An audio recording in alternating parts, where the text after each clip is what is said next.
The Royal Flying Corps Canada was a training organisation of the British Royal Flying Corps located in Canada during the First World War. It began operating in 1917. As the war progressed, Great Britain found that it needed more trained aircrew and more training facilities. Training was provided both by the Curtiss Aviation School at Long Branch near Toronto and Hanlan's Point on Toronto Island, and in the United States. The British realized that thousands of Canadians and Americans had joined British flying operations and more wanted to join. So it made sense to open British air training stations in Canada.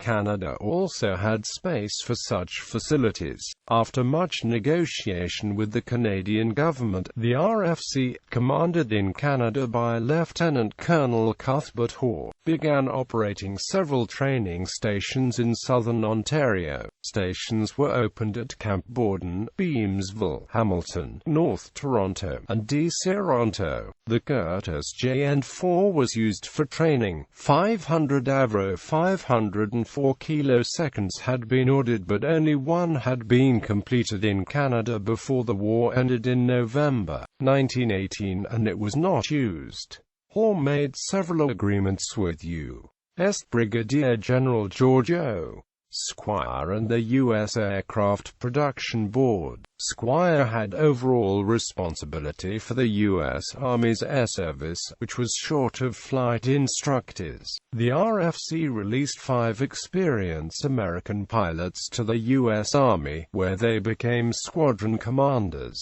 The U.S. Air Board acquiesced in the British opening a recruiting office in New York City, ostensibly to recruit British citizens, but in fact also soliciting U.S. citizens, of whom about 300 were successfully signed up.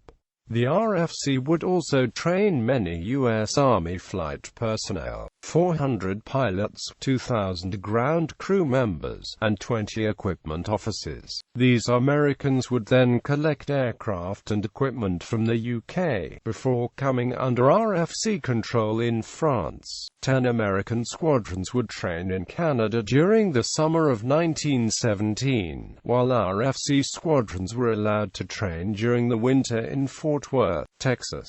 During the last 2 years of the war, 3,135 pilots and 137 observers trained in Canada and Texas for both the RFC and the new Royal Air Force. Of these trainees, 2,624 went to Europe for operational duty.